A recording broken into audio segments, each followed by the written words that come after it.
Observer Keleth sat in his command chair aboard the Silent Witness, staring at the mission briefing that glowed on his screen. 300 years. That's how long he had been doing this job. 300 years of watching species tear each other apart in the cold darkness of space. He thought he had seen everything. He thought nothing could surprise him anymore. He was wrong. The assignment seemed simple enough. The Galactic Council needed someone to document the conflict between humanity and the Vraxian horde. Keleth was the obvious choice. He had documented wars across more than 100 worlds. His reports filled entire libraries.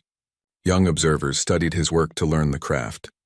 He was, without question, the best at what he did. Keleth read through the files on both species. The Vraxians were well known to him. Insectoid creatures that moved as one mind. They had terrorized the outer colonies for generations. Their ships were fast and deadly. Their warriors felt no fear because they shared a collective consciousness. Losing individual soldiers meant nothing to them. They were efficient killers, and Keleth had watched them crush dozens of species over the years. Then there were the humans. Keleth pulled up their files with mild curiosity. They were newcomers to the galactic stage, having achieved faster-than-light travel only 20 years ago. Their technology was primitive compared to most species. Their ships were built with materials that other civilizations had abandoned centuries ago. They had no natural weapons, no armored skin, no telepathic abilities. They were soft creatures from a world they called Earth. The Council's notes were brief.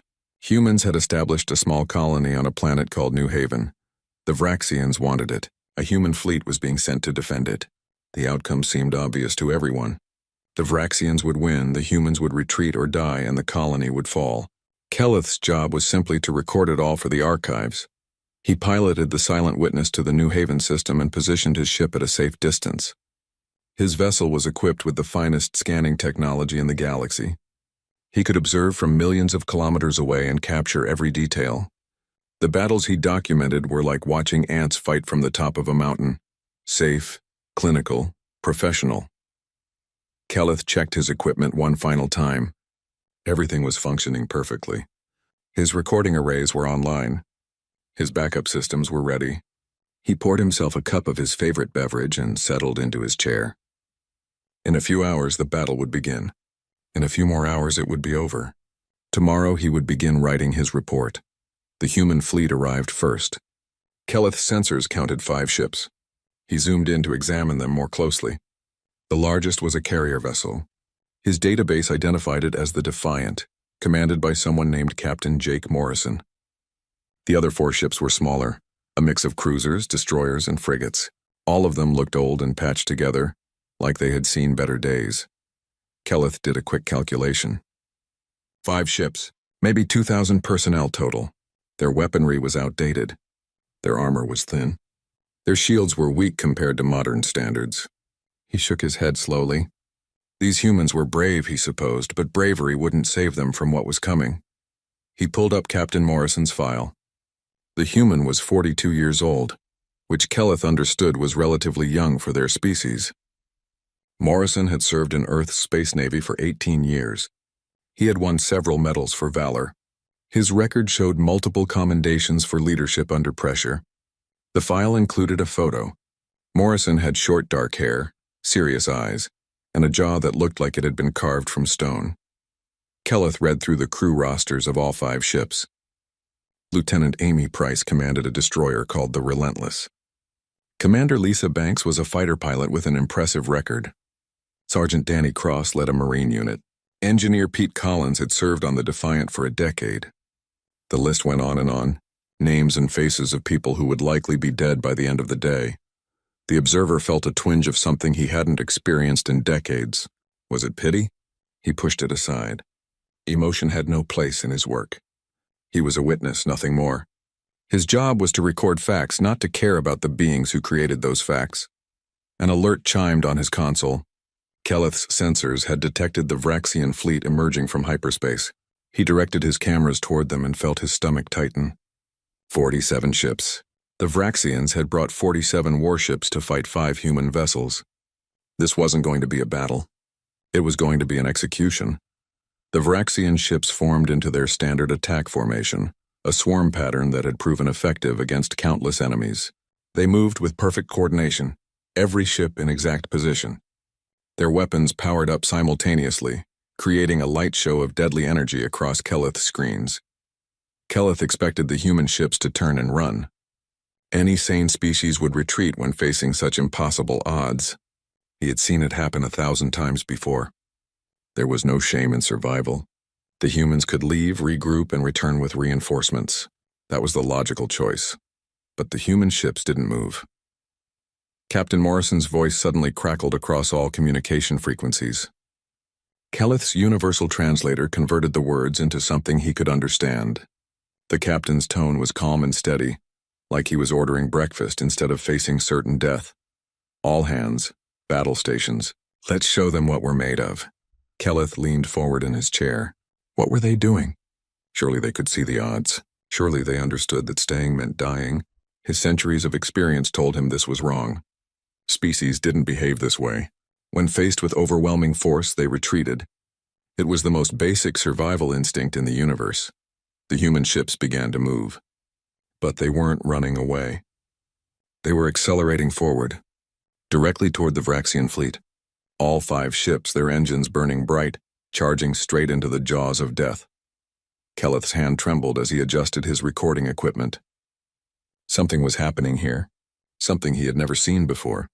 In 300 years of watching wars, he had never seen anyone do what these humans were about to do. He whispered to himself in his own language, a prayer that hadn't crossed his lips in decades. Then he began to record. Whatever happened next, the galaxy needed to see it. The galaxy needed to know about these humans and their impossible courage. The distance between the fleets shrank rapidly. Weapons charged, targeting systems locked. In seconds, the first shots would be fired. Keleth held his breath, unable to look away from his screens. He had thought this would be routine work. Just another entry in the archives. Just another forgotten battle in the endless cycle of galactic warfare. He had been so certain that nothing could surprise him anymore. He had never been more wrong about anything in his entire long life. And somewhere deep inside, beneath his professional detachment, a voice whispered a warning he couldn't quite hear. A warning that said watching humans fight was going to change him in ways he couldn't imagine. Ways he would regret for the rest of his days. The first weapons fired, and Keleth's entire understanding of warfare shattered like glass. The human ships didn't spread out into a defensive formation. They didn't try to use the asteroid field for cover. They didn't attempt any of the standard tactics that Keleth had seen 1,000,000 times before. Instead, they flew straight into the center of the Vraxian swarm like bullets shot from a gun. The Defiant led the charge, its weapons blazing in all directions. Captain Morrison's voice came through the communication channels, calm and clear. All ships follow my lead. Pick your targets and make every shot count. Keleth watched as the destroyer Relentless broke away from the formation. Lieutenant Amy Price pushed her ship's engines to maximum power. The destroyer wasn't running away. It was moving faster, harder, directly at a Vraxian cruiser that was 3 times its size. Keleth's sensors screamed warnings about collision courses and suicide runs. Price ignored them all. The Relentless slammed through the Vraxian cruiser's shields like they were paper. The destroyer's nose crashed into the enemy hull, metal screaming against metal. For a moment, Keleth thought Price had actually rammed the enemy ship. Then he saw her weapons firing at point-blank range, pouring energy directly into the Vraxian vessel's interior. The cruiser exploded from the inside and the Relentless pulled away at the last possible second, its hull glowing red from the heat. Keleth's hands shook as he recorded the data. No one fought like this.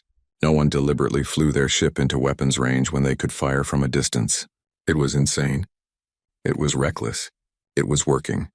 The Vraxian formation began to collapse. Their swarm tactics depended on coordination and distance. The humans had eliminated distance completely.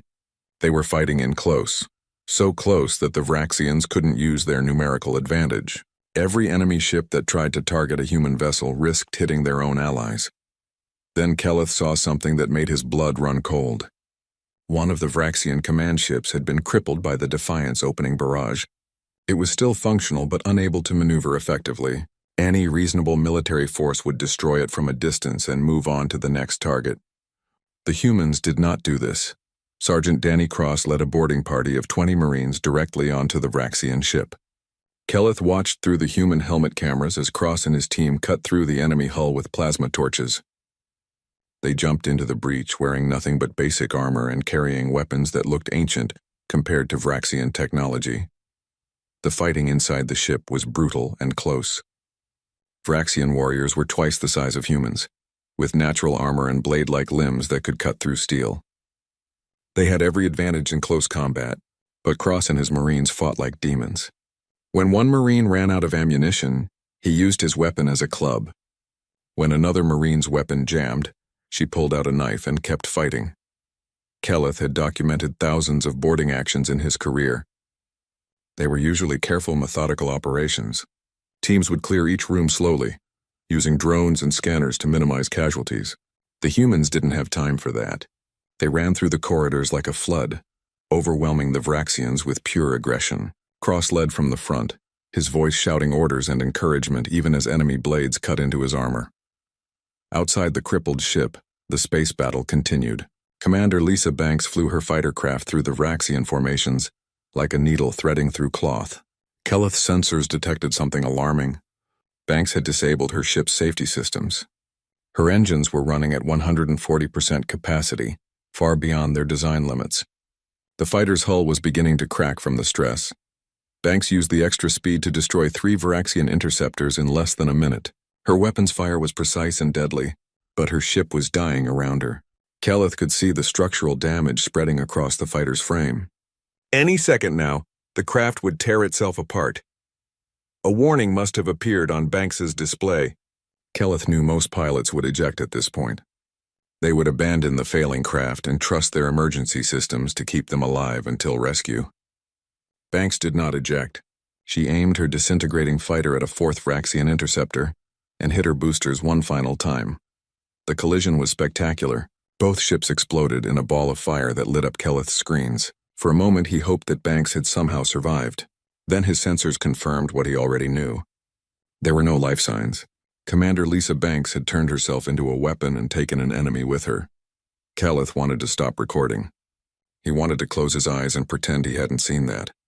But his training held. His fingers kept working, adjusting cameras and sensors, capturing every terrible moment. This was his job. This was what he did. Even when it broke his heart. An hour into the battle, 2 human ships were gone. The carrier Horizon had been torn apart by concentrated Vraxian fire. The frigate Steadfast had taken a direct hit to its reactor and vanished in a silent explosion. 3 human ships remained against more than 30 Vraxian vessels.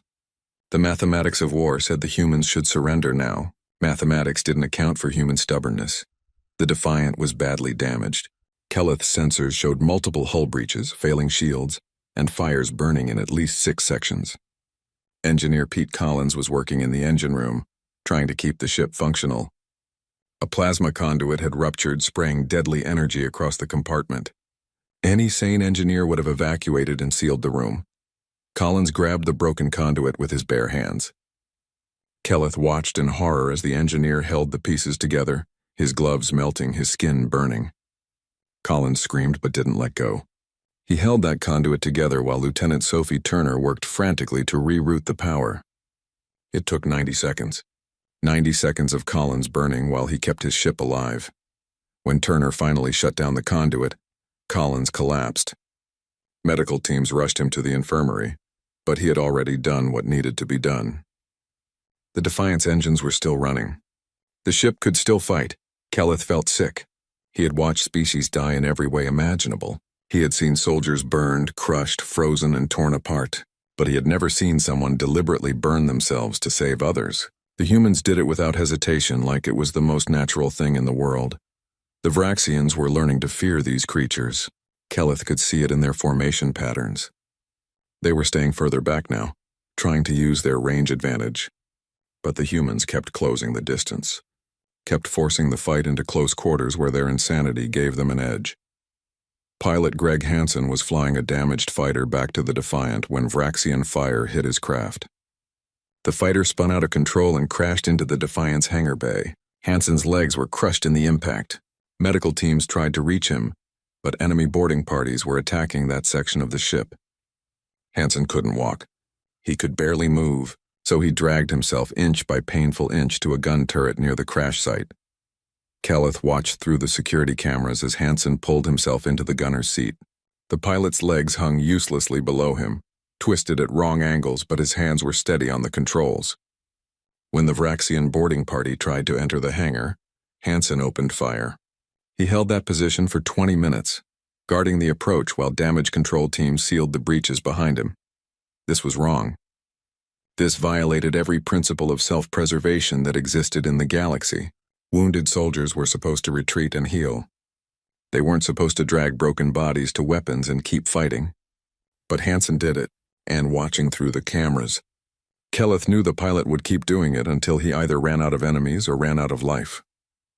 The second hour of battle began with 17 Vraxian ships destroyed and 3 human ships still fighting.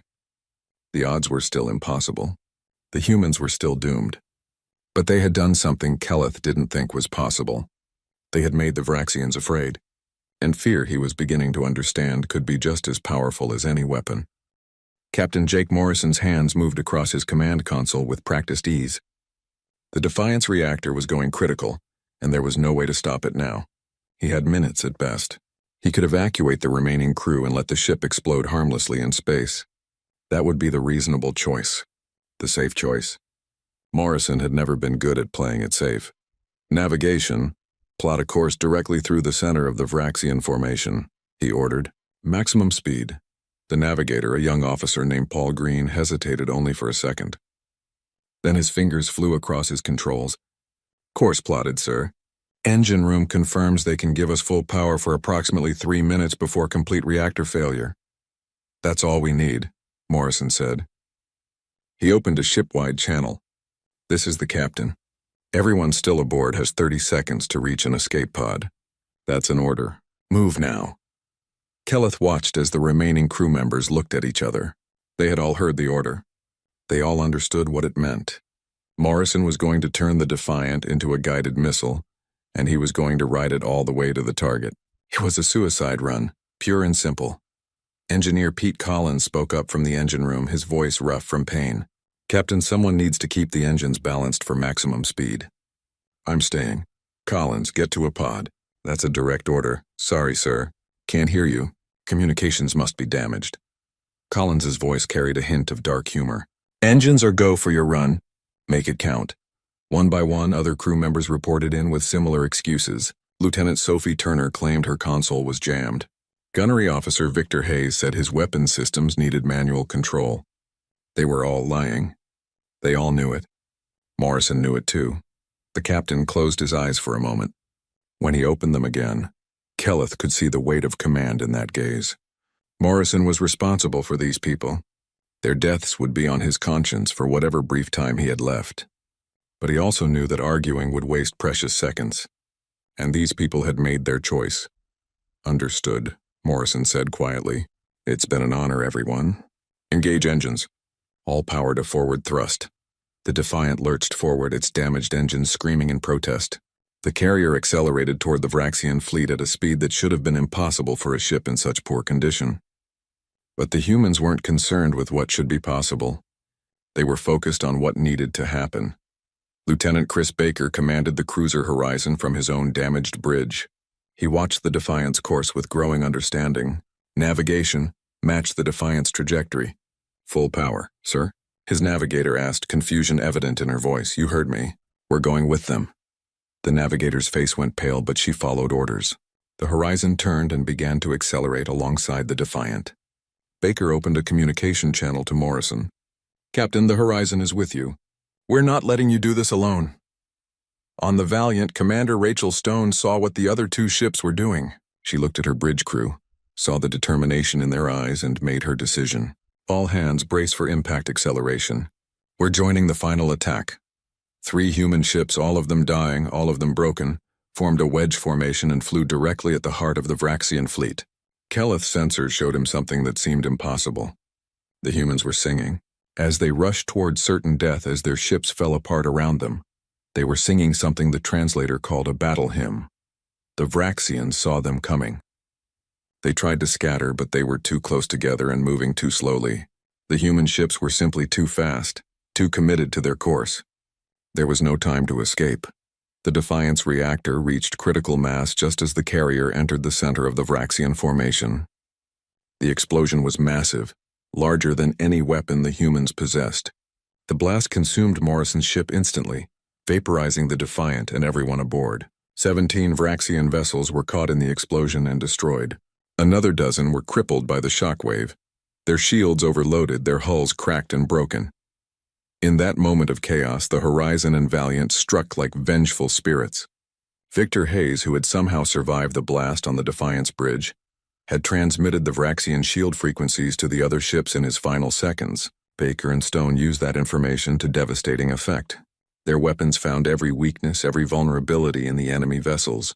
The Horizon, its hull glowing red from heat and damage, tore through 3 crippled Vraxian ships before its own reactor finally gave out. The ship went dark, drifting through space, but its weapons had done their job. Baker and his crew had avenged their captain and bought precious time for the colony below. The Valiant was the last human ship still fighting. Stone pushed her frigate to its absolute limits, dancing through the wreckage of 2 fleets. Her ship was faster than anything the Vraxians had, and she used every bit of that speed. The frigate twisted and turned, fired and dodged, fought like a cornered animal with nothing left to lose. But the battle wasn't over yet. On one of the crippled Vraxian ships, Corporal Tyler Jackson was leading the last surviving Marine squad. They had been aboard that ship since the early hours of the battle, fighting room by room, corridor by corridor. The explosion that killed Morrison had knocked them off their feet, but they were still alive. And they were very close to the Vraxian command center. Jackson counted his remaining Marines. Started with 20. Now he had 6. All of them were wounded. All of them were running on nothing but adrenaline and stubbornness. He looked at his squad and saw the same determination in their eyes that he felt in his chest. "We're almost there," he said. "One more push. For Morrison. For everyone we've lost. Let's finish this." They moved through the damaged ship using captured Vraxian weapons. Their own ammunition had run out hours ago. The enemy blades and guns were awkward in human hands, designed for creatures with different anatomy. But the Marines made them work. They had to. The Vraxian command center was heavily defended. Jackson's squad fought through 3 separate ambush points, losing 2 more Marines in the process. Marine Scott Davidson took a blade to the chest, protecting Jackson's back. Marine Amanda Price held off a counterattack while the others advanced and died doing it. They were down to 4 people when they finally breached the command center door. The Vraxian admiral was there, surrounded by guards and tactical officers. The chamber was large and filled with strange technology that Kelleth didn't recognize. Jackson and his 3 remaining Marines burst through the door with guns blazing. The guards died in seconds. The tactical officers tried to run. Jackson's team cut them down. The admiral was the last one standing. The creature was huge, easily 3 times Jackson's size, with natural armor that had deflected bullets. It roared a challenge in a language the human couldn't understand. Jackson responded by dropping his gun and pulling out a combat knife. What followed was brutal and short. The admiral was stronger and had natural weapons. Jackson was faster and absolutely unwilling to die before completing his mission. They fought hand to hand in the center of the command chamber. Kelleth recorded every second of it, watching in horror and fascination as the small human battled the massive alien. Jackson took wounds that should have killed him. A blade through his shoulder, another through his side. But he kept fighting, kept moving, kept pushing forward. He found a gap in the admiral's armor at the neck joint and drove his knife deep. The Vraxian admiral fell, and Jackson collapsed beside it. The remaining Vraxian ships detected their admiral's death. Their collective consciousness felt the loss like a physical blow. For the first time in the battle, their perfect coordination shattered. Ships broke formation. Orders conflicted with each other. Panic spread through their fleet like a disease. Commander Stone saw the chaos and struck without mercy. The Valiant's weapons found target after target. Vraxian ships that had been confident and aggressive now fled in disarray. Stone pursued them, destroying every vessel she could reach. Her weapons overheated and began to fail. She kept firing. Her shields collapsed under enemy return fire. She kept fighting. When the last Vraxian ship finally retreated into hyperspace, Stone's crew let out a ragged cheer. They had done it. Against impossible odds, against every prediction and calculation, they had won. The colony was safe. Humanity had held the line. Kelleth sat in his observation chair staring at his screens in stunned silence. The battlefield was full of wreckage. 5 human ships had entered the battle. Only the Valiant remained functional. Of the 2,000 humans who had fought, fewer than 400 survived. The cost had been terrible beyond measure, but they had won. These crazy, stubborn, beautiful humans had won, and Kelleth knew that nothing in his long life would ever be the same again. The Defiant was dying. Kelleth could see it in every sensor reading, every damage report that flashed across his screens. The carrier had taken hits from at least 30 different weapons. Fire burned in 12 sections. Half the crew was dead or wounded. The ship's reactor was becoming unstable. Any other vessel would have been abandoned an hour ago. Captain Jake Morrison stood on his bridge, blood running down the side of his face from a cut above his eye. He ignored it. His attention was focused on the tactical display in front of him. The remaining Vraxian ships were regrouping, preparing for a final assault. Morrison knew his ship wouldn't survive another attack. Everyone on the Defiant knew it. All non-essential personnel to the escape pods, Morrison ordered. His voice was tired but steady. Get to the colony. They'll need everyone they can get if we fail here. Kelleth watched as hundreds of humans began moving toward the escape pod bays. They moved quickly but without panic. Even now, facing certain death, they maintained their discipline. The observer had seen many species in their final moments. Some fought among themselves. Some froze in terror. Some begged their gods for mercy. The humans just did their jobs and prepared to die. But not everyone followed the evacuation order. Engineer Pete Collins, his hands wrapped in medical bandages from the burns, stayed at his post in the engine room. Lieutenant Sophie Turner remained at the power distribution station. Security Chief Henry Palmer kept his teams at their positions throughout the ship. Across the Defiant, dozens of crew members refused to leave.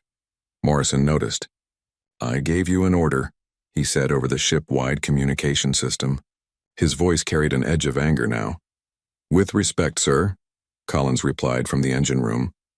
Someone needs to keep this ship running, and that's my job. Mine too, Turner added. One by one, voices called in from across the ship. Medical Officer Karen Mills refused to leave her patients in the infirmary.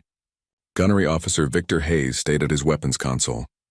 Communications Officer Linda Scott remained at her station. They all had reasons. They all had excuses. The truth was simpler and more terrifying. They weren't leaving because their captain wasn't leaving. Kelleth felt something crack inside his chest. 300 years of watching war, and he had never seen loyalty like this. These humans were choosing to die together rather than live apart. It wasn't logical. It wasn't rational. It was pure, stubborn, beautiful insanity. The Vraxian fleet began its final approach. 28 ships remained, all of them converging on the crippled Defiant. The other 2 human vessels, the cruiser Horizon and the frigate Valiant, moved to intercept.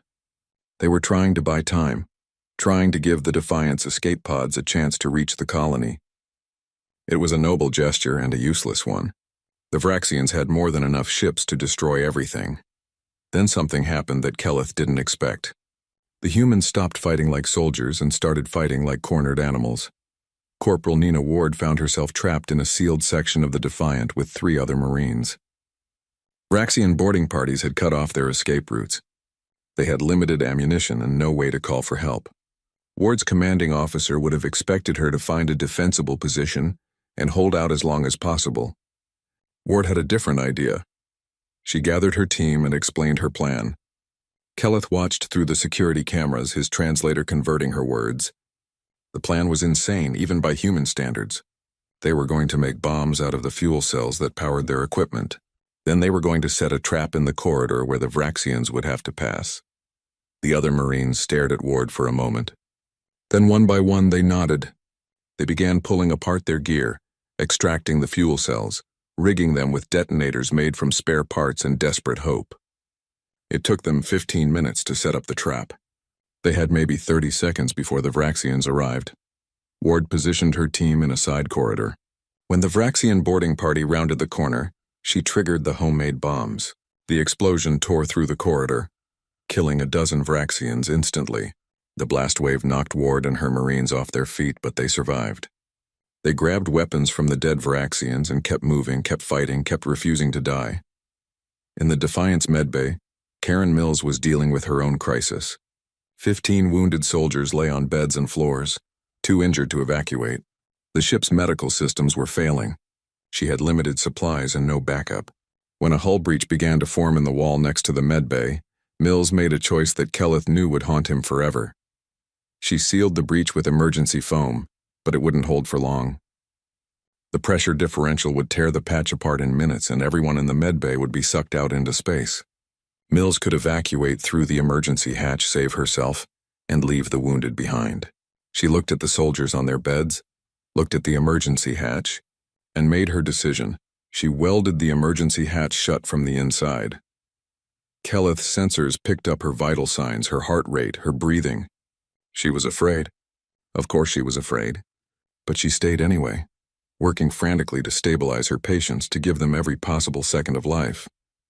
When the patch finally failed, she would die with them. She knew this. She did it anyway. Colonel Frank Hayes commanded the remaining Marine units aboard the Defiant. When the Vraxian boarding parties overran an entire deck, Hayes found himself with 20 Marines and no weapons. The armory on that deck had been destroyed in the initial attack. The colonel looked at his troops, looked at the maintenance lockers lining the corridor, and started laughing. "All right, people," he said, pulling a plasma cutter from one of the lockers. "Time to get creative." The Marines armed themselves with whatever they could find. Plasma cutters, welding torches, hydraulic pry bars, heavy wrenches. Tools that were never meant to be weapons became weapons in human hands. Hayes led his improvised army against the Vraxian borders, and Kelleth watched in amazement as they won. The Vraxians had armor and blades and natural weapons. The humans had tools and desperation and a complete unwillingness to accept defeat. Hayes used a plasma cutter to slice through a Vraxian warrior's armor. A Marine named Eric Stone killed an enemy soldier with a wrench to the head. Another Marine, Julie Wong, used a welding torch like a flamethrower, driving the Vraxians back through sheer aggression. It shouldn't have worked. By every law of combat that Kelleth knew, the humans should have been slaughtered, but they weren't. Because the Vraxians, for all their advantages, had never fought an enemy that simply refused to die. The psychological impact was devastating. The Vraxian boarding parties began to hesitate, to second-guess, to fear what these crazy humans would do next. Outside the ship, the space battle reached its peak. Lieutenant Amy Price, still commanding the Relentless, had pushed her destroyer far beyond its limits. The ship was barely holding together, but Price kept it in the fight. She used her failing shields as a battering ram, smashing through Vraxian formations. She fired her weapons even as they overheated and began to melt. When her targeting systems failed, she aimed manually, relying on instinct and experience. Commander Rachel Stone commanded the Valiant, the last frigate still fighting. Her ship was faster than the others, and she used that speed to dance through the Vraxian fleet like a ghost. Stone's tactics were hit and run, striking from unexpected angles and disappearing before the enemy could respond. She was buying time, precious seconds for the escape pods to reach safety. But time was running out. The Defiant's reactor was reaching critical levels. Captain Morrison stood on his bridge, watching the readings climb higher and higher. He knew what would happen next. He had always known how this would end. "All ships, this is Morrison," he said quietly. "It has been an honor serving with you." Kelleth leaned forward in his observation chair, his eyes fixed on the screens. He knew that tone. He had heard it before from 100 different species in 100 different languages. It was the voice of someone who had accepted death and found peace with it. Morrison turned to the skeleton crew that had refused to evacuate. They stood at their stations, battered and bloody, but unbowed. The captain smiled at them, and Kelleth saw something in that smile that made his ancient heart ache. It was pride. Pure, simple pride in the people he led. "Ready the final approach," Morrison ordered. "Let's make this count." The battlefield was quiet now. Kelleth sat in his observation chair, surrounded by screens filled with wreckage and corpses. The silent witness drifted through the debris field, its sensors cataloging the aftermath of the most brutal battle the observer had ever witnessed. His hands shook as he began compiling his report for the Galactic Council. He didn't know where to start. How could he explain what he had seen? How could he make the Council understand that everything they thought they knew about warfare was wrong? The humans had broken every rule, violated every principle of military doctrine, and somehow turned defeat into victory, through nothing but raw determination and a complete disregard for their own survival. Commander Rachel Stone's voice crackled across the communication channels. She was transmitting to Earth, to the government that had sent these people to fight and die in the cold darkness of space. Her message was brief and to the point. This is Commander Stone of the Valiant to Earth Command. Mission accomplished. The colony is secure. We held the line. Her voice carried exhaustion and grief, but also unmistakable pride.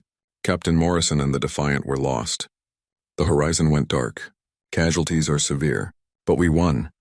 Kelleth listened to the transmission and felt something break inside his chest. That was it.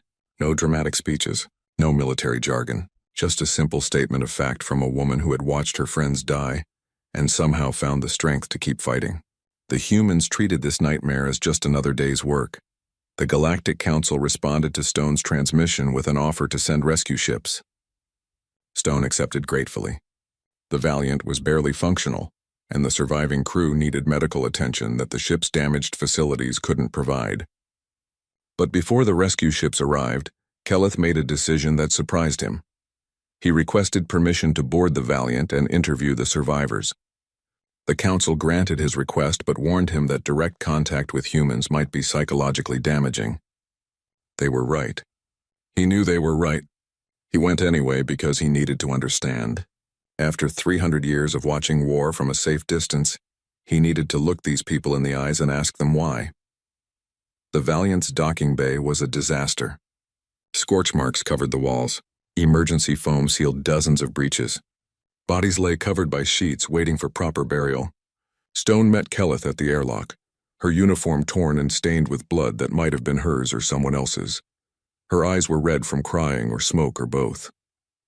"Observer Kelleth," she said, extending a hand in the human greeting. "Thank you for coming." He took her hand carefully, mindful of the cultural differences between their species. Her grip was firm despite the exhaustion evident in every line of her body. He followed her through the damaged corridors, past crew members who sat against walls in stunned silence or worked frantically to repair critical systems. They reached what passed for a conference room on the battered ship. Stone collapsed into a chair and gestured for Kelleth to sit across from her. For a long moment, neither of them spoke. The observer looked at this human woman, this survivor of the impossible, and struggled to find the right words. "I have documented wars across more than 100 worlds," Kelleth finally said. "I have watched civilizations rise and fall. I have seen every form of combat that exists in the galaxy. What your species did today should not have been possible." Stone laughed, a bitter sound without humor. "Tell me about it." "I still can't believe we're alive." "That's not what I meant," Kelleth said quietly. "You fought in ways that violate every principle of self-preservation. You sacrificed yourselves without hesitation." Commander Lisa Banks turned her failing ship into a weapon. Engineer Pete Collins held a burning plasma conduit with his bare hands. Captain Morrison flew his ship into the enemy formation knowing he would die. He paused, his voice shaking. "How can your species sustain such losses? How can you continue when death is certain?" Stone was quiet for a long time. She looked at her hands, at the scars and burns that covered them. When she finally spoke, her voice was soft but steady. "You're asking the wrong question, observer. You want to know how we can fight when we know we'll die. The real question is how we could live with ourselves if we didn't fight. Those people on the colony below, they're counting on us. Their families and children and people who just want to build a life in peace. We didn't fight because we weren't afraid of death. We fought because there are things more important than our own survival." Kelleth felt his world shift. In 300 years, he had never heard anyone say that. Most species fought to survive. They retreated when the odds were bad. They surrendered when defeat was certain. They valued their own lives above everything else because that was logical, reasonable, sane. The humans didn't care about logic or reason or sanity. They cared about each other. Captain Morrison could have retreated, Kelleth said. You all could have left and returned with reinforcements. That would have been the logical choice. Logical for who? Stone asked. The colony had maybe 2 days before the Vraxians attacked them. We didn't have time to get reinforcements. It was us or nobody. And we don't abandon our people. We don't leave them to die alone. That's not who we are. She stood and walked to a damaged viewport. Below them, the colony world turned slowly in space. Lights flickered on the night side. The homes and streets where thousands of humans lived and worked and dreamed of tomorrow. Do you see that? Stone said, pointing at the planet. My sister lives down there. She moved to the colony 3 years ago with her husband and 2 kids. Amy Price, the one who rammed her destroyer into a Vraxian cruiser. Her parents retired to that world. Danny Cross, the Marine who led the boarding parties, his fiancée teaches at the colony school. She turned to face Kelleth. We weren't fighting for abstract principles or government orders. We were fighting for people we love. And yeah, we died doing it, but they're safe now. That's what matters. Kelleth had no response to that. He had spent centuries studying the art of war, as if it was something separate from the people who fought. He had reduced battles to statistics, victories to numbers, deaths to data points. The humans had shown him the truth. War wasn't about tactics or technology or superior numbers. It was about why you fought. And people who fought for love were capable of impossible things. Over the next few hours, Kelleth interviewed other survivors. Corporal Tyler Jackson, who had killed the Vraxian admiral with a knife, told him about the Marines who had died protecting his advance. Medical officer Karen Mills, who had survived when the patch on her medbay held longer than expected, cried as she described the patients she couldn't save. Engineer Pete Collins, his hands wrapped in bandages, smiled and said he'd do it again without hesitation. Every person Kelleth spoke to had lost friends, lost loved ones, lost pieces of themselves in that battle. But not one of them expressed regret. They mourned their dead with tears and grief and pain, but they also honored them by surviving, by continuing, by making sure those sacrifices meant something. When Kelleth returned to the Silent Witness, he began writing his report. It took him 3 days. He wrote and deleted and rewrote, trying to capture the truth of what he had witnessed. The final version was unlike anything he had ever submitted to the council. He described the tactics in detail but also explained the motivation behind them. He documented the casualties but told the stories of the people who died. He analyzed the battle's outcome but warned the council that humanity's true strength wasn't their weapons or ships. It was their absolute refusal to abandon each other, even when doing so would save their own lives. His final paragraph was simple and direct. The Galactic Council should never underestimate humanity. More importantly, they should never make an enemy of a species that fought like this when defending others, because humans protecting their own would be absolutely unstoppable. The Council read his report in shocked silence. Then they distributed it to every member species, along with the unedited footage from Kelleth's cameras. The images of Lisa Banks's sacrifice, Collins's burning hands, Morrison's final charge. They spread across the galaxy like wildfire. Within weeks, every civilization knew about the humans and their impossible victory. The Vraxian horde never attacked human territory again. When other aggressive species considered testing humanity's defenses, they watched Kelleth's footage and reconsidered. The humans had earned something more valuable than respect. They had earned fear. Back on Earth, the survivors were welcomed as heroes. Massive memorials were built for the fallen. Captain Morrison's name became legendary. Children learned about the Battle of New Haven in school, studied the tactics, memorized the names of the dead. Stone and the other survivors tried to return to normal life, but they were changed forever by what they had witnessed and done. As for Kelleth, he submitted his resignation to the Galactic Council and returned to his homeworld. After 300 years of observing war, he was done. He had seen something that broke him in ways he couldn't explain. Not the violence itself, though, that was terrible enough. What broke him was understanding what the humans understood. That love could be stronger than fear. That people would endure anything for those they cared about. That survival wasn't the most important thing in the universe.